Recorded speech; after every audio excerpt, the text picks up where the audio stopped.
तो हमारे चैनल गुरु दर्पण ज्ञान में आप सभी का स्वागत है। तो सभी भाइयों को जय श्री राधे, जय श्री कृष्णा। तो आज का प्रसंग है कि सुखी आदमी को सुख ही क्यों मिलता है और दुखी आदमी को दुख ही क्यों मिलता है। तो दोस्तों, वीडियो शुरू करने से पहले मेरा आपसे अनुरोध है, यदि आपने अभी तक हमारा चैनल सब्सक्राइब नहीं किया है तो प्लीज़ आप हमारे चैनल को सब्सक्राइब कर लें, क्योंकि आपका एक सब्सक्राइब हमारे लिए बहुत ही महत्व रखता है। देखिए दोस्तों, अगर आपके चारों ओर दुख का वातावरण होगा तो दुख आपको ढूंढने नहीं जाना है, दुख आपको ढूंढने संग चला आएगा। दोस्तों, कहते हैं कि लक्ष्मी लक्ष्मी को खींचती है, सुख सुख को खींचता है, उसी तरह दुख भी दुख को खींचता है। दोस्तों, धरती पर लोगों के दुखों को देख कर के माता पार्वती एक बार भगवान शिव से कहने लगी, हे प्रभु, एक बात मेरी समझ में नहीं आती। प्रभु, मैंने देखा है कि आप जो व्यक्ति दुखी होते हैं आप उनको ही कष्ट और ज़्यादा देते हो, और जो व्यक्ति सुखी होते हैं जिनके जीवन में हर तरफ खुशियाँ ही खुशियाँ होती हैं, आप उनको दुख नहीं देते बल्कि उनके जीवन को और विकास कर देते हो, उनके जीवन में हजारों खुशियाँ भर देते हो। दोस्तों, पार्वती जी की बात सुनने के बाद में भगवान शिव कहने लगे, देखो पार्वती, मैं इसका उत्तर बाद में दूंगा, पहले चलो वन में घूमने चलते हैं। दोस्तों, इस प्रकार भगवान शिव जो मैया पार्वती को साथ लेकर के घूमने के लिए निकलते हैं तो एक वन में जा कर के तपस्या करने के लिए बैठ जाते हैं, और उधर पार्वती मैया रोटी बनाने के लिए कुछ ईंधन की व्यवस्था करने चली जाती हैं। दोस्तों, जिस समय मैया पार्वती ने सुंदर से भोजन बनाए और भगवान शिव ने भोजन किए तो पार्वती मैया कहने लगी कि तुम मुझसे पूछ रही थी मैं सुखी व्यक्ति को सुख क्यों देता हूँ और दुखी व्यक्ति को दुखी क्यों देता हूँ, तो तुम्हारा उत्तर तुम्हारे सामने है। देखो, तुमने भी दुखी को ही दुख किया है। तो मैया पार्वती कहने लगी, नहीं प्रभु, मैंने तो ऐसा कुछ नहीं किया है। तो शिवजी कहने लगे, तो मैं ये भोजन बनाने के लिए ईंट कहाँ से लेकर आई हो। तो मैया पार्वती कहने लगी, प्रभु, कुछ दूर एक टूटा हुआ कुआं था, वहाँ से मैं ईंट लेकर के आई हूँ। भगवान शिव कहने लगे कि ये पानी तुम कहाँ से लेकर आई हो।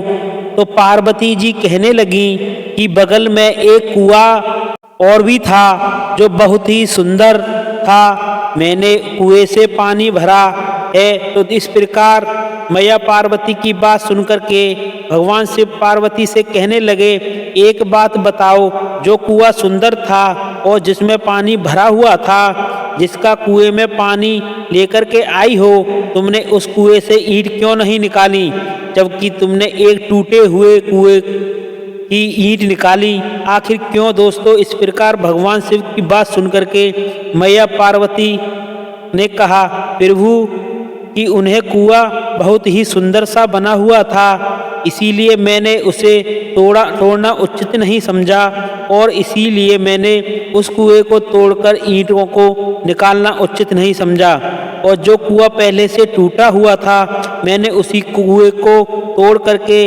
ईंट निकाली। तो दोस्तों, भगवान शिव मुस्कुराए और कहने लगे, देखो पार्वती, तुमने भी तो वही किया, तुमने भी उसी कुएं को दुख दिया जो पहले से दुखी था, जो पहले से टूटा हुआ था, और जो कुआं सुखी था उसमें चारों तरफ से हरियाली थी, उस कुएं की अंदर पानी भरा हुआ था, तो हमने उस कुएं को नहीं तोड़ा।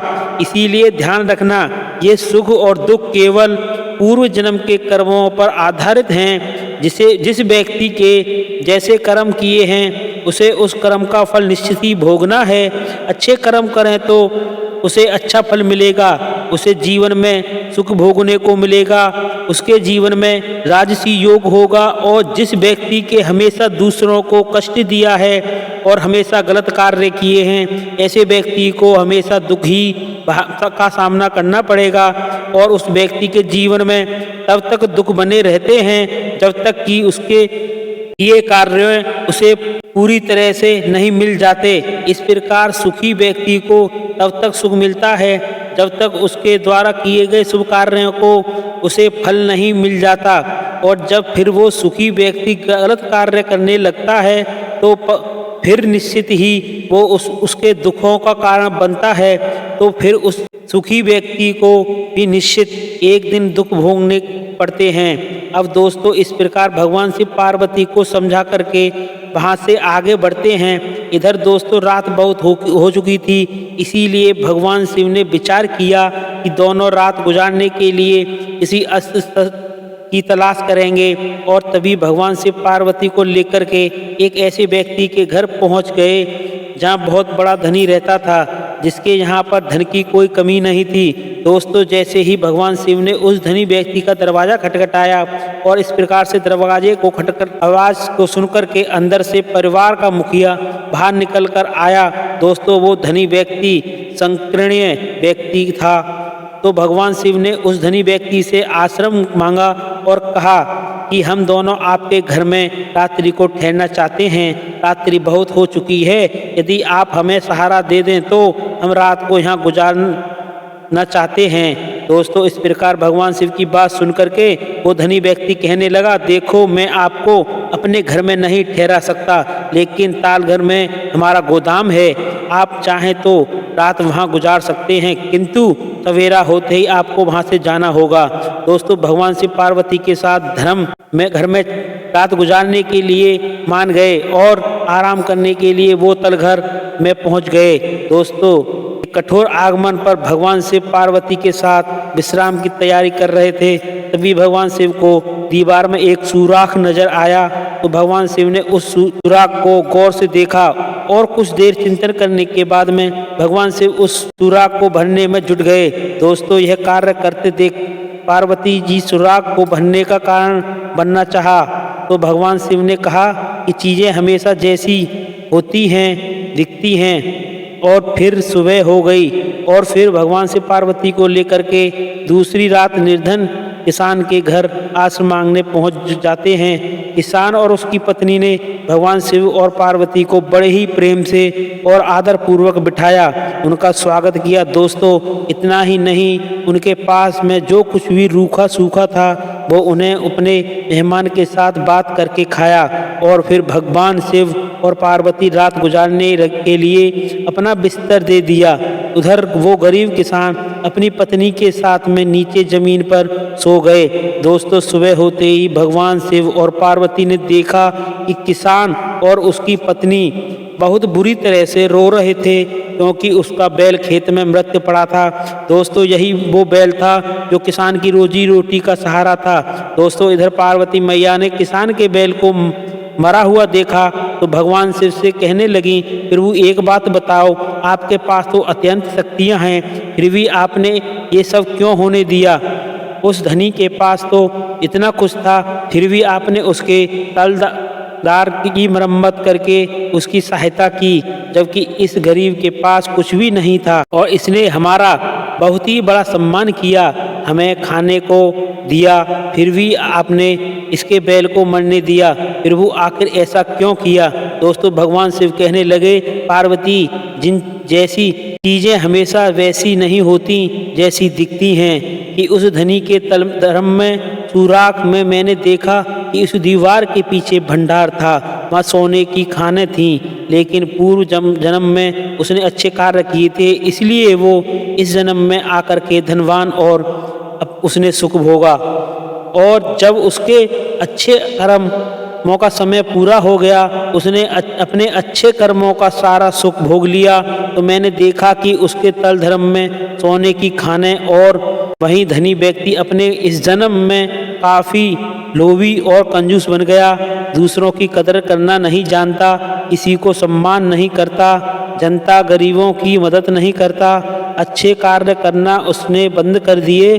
बस पार्वती इसी कारण मैंने उस सुराख को बंद कर दिया और भंडार गलत हाथ में न जाए, जबकि इस गरीब किसान के घर में हम इसके बिस्तर पर आराम कर रहे थे और मैंने देखा कि ये गरीब किसान पूर्व जन्म में बहुत बड़ा पापी था। इसने अपने जीवन में कभी कोई पुण्य काम नहीं किया, इसी वजह से ये किसान इस जन्म में आकर के गरीब बना और इसके जीवन में दुख ही दुख आते गए। दोस्तों, भगवान शिव कहने लगे कि आपने पूर्व जन्म के पाप कर्मों का फल पूरी तरह भोगा लिया और रात्रि में इस किसान की पत्नी की मौत लिखी थी और जब यमदूत इसके प्राण हरने के लिए आए तो मैंने उन्हें रोक दिया, क्योंकि खाली हाथ नहीं जाना था। इसीलिए मैंने यमदूत को उनके किसान के बैल के प्राण हरने के लिए कह दिया और इस प्रकार से उस गरीब किसान की पत्नी के बदले उस बैल के प्राण हर करके यमराज लेकर चले गए। दोस्तों, यह सुनकर के पार्वती नतमस्तक हो गईं और कहने लगी, प्रभु आपकी लीला तो अपरंपार है। तो दोस्तों, ध्यान रखना, इस प्रसंग से हमें ये सीख मिलती है, ठीक इसी प्रकार दुनिया में हमें वैसे नहीं दिखती जैसी होती है, बल्कि वैसी नजर आती है जैसे हम हैं। अगर सच में हमें कुछ करना है, हमें दुखों का सामना नहीं करना है, हमेशा सुख ही सुख भोगना है, तो हमें अपने आप को बदलना होगा। सबसे पहले हमें अपनी सोच और अपने कर्मों को बदलना होगा। हमें हमेशा अच्छे कर्म करने होंगे, तभी हमारे ऊपर प्रभु की कृपा होगी और हमारे दुखों का अंत होगा। दोस्तों, यदि आपको हमारी वीडियो पसंद आई हो तो प्लीज़ आप हमारे चैनल को सब्सक्राइब कर लें और लाइक करें और शेयर करें, क्योंकि आपका एक सब्सक्राइब हमारे लिए बहुत ही महत्व रखता है। तो दोस्तों, वीडियो में इतना ही, फिर मिलेंगे एक नई वीडियो में नए प्रसंग के साथ। तब तक के लिए जय श्री राधे, जय श्री कृष्णा।